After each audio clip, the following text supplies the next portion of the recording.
Dominic Cork took 4 wickets, Alan Mullally 3 as they bowled the Indians out for 214.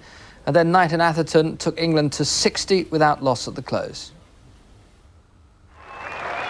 A year ago at Edgbaston, England were beaten in under 2.5 days by the West Indies. 12 months on, and once again it was the bowlers who were on top.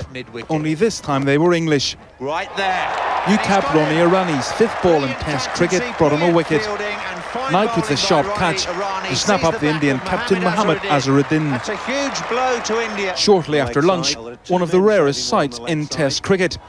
Sachin Tendulkar clean bowled for only the 2nd time in 55 innings. Cork with the prized wicket. Another of the new caps, Alan Mullally, then put his 6'5" frame to good use. Mongia, his first Test victim. And shortly before tea, Joshi became his second. Thorpe at first slipped with a smart catch, despite the dive of Russell. The tail-ender's Srinath was the only Indian to offer any resistance, with a hard-fought half-century. But on 52, he became Mullally's 3rd wicket of the innings, caught behind by Russell. Mambre made a good 28 before he became the last man out. Thorpe again taking the catch to leave Cork with day-best figures of 4 for 61. It left the England openers just over an hour of batting, and Mike Atherton and Nick Knight saw their team safely to the close at 60 without loss. A perfect base to build a big first innings. Nasser Hussain. He marked his return to the Test arena after a 4-year absence with a maiden Test century, and he was the last man out for 128 as England reached 313 all out, a first innings lead of 99 runs. Nasser Hussain didn't have long to wait before getting into the action as Nick Knight departed 2nd ball of the morning.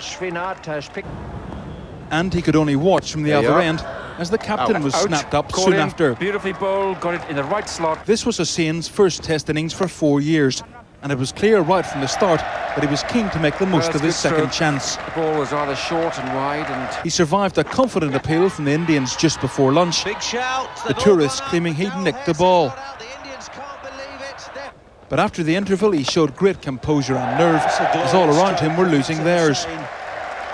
Essex teammate Ronnie Irani gave him some support before he was out for a quick-fire 34. Russell and Lewis both departed for ducks, Lewis first ball. And when Cork was caught behind, England had stuttered 215 for 8. Hussain refused to crack under the pressure as he put on 49 for the 9th wicket with Min Patel. When Patel was trapped in front, Hussain was still in the nervous 90s and tantalisingly short of his maiden Test ton. He needn't have worried as he capped a memorable return to Test cricket with the runs that brought up a deserved century. A weight off his mind, Hussain then tore into the Indian attack as he and Alan Mullally added a priceless 49 for the final wicket. He'd progressed to 128 when he became the last man out. It had been a vital innings for England and for Hussain as he staked his claim for a permanent place in the side. Bruce McHenry, Sky News. They closed the 3rd day on 73 for 1, chasing 121 to win their first Test in nearly a year. Nick Knight of Warwickshire was the man out, LBW to Prasad for 14. Earlier, the tourists were bowled out for 219 despite a brilliant 122 from Sachin Tendulkar. Chris Lewis finished with 5 for 72. All eyes at Edgbaston were trained on England's new-look bowling attack, and it didn't disappoint. Dominic Cork, with his 50th Test wicket, began what turned out to be another very satisfactory day all round. Chris Lewis, on his England comeback, repaid the selectors' faith in him.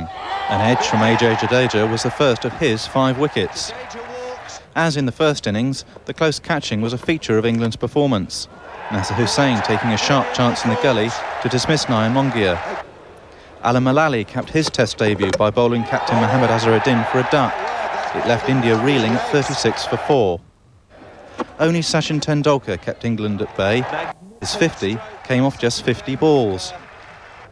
And a majestic straight drive for 6 off Min Patel saw Tendulkar to his 9th Test century. He scored almost 2/3 of the Indian total and single-handedly ensured England would have to bat again. By the time he was out to a skyer off Lewis, well taken by Graham Thorpe, His innings of 122 had taken the England target to 3 figures. Mike Atherton and Nick Knight, another on the comeback trail, were quickly out of the blocks. The only setback, the loss of Knight, given out leg before for 14. Big appeal.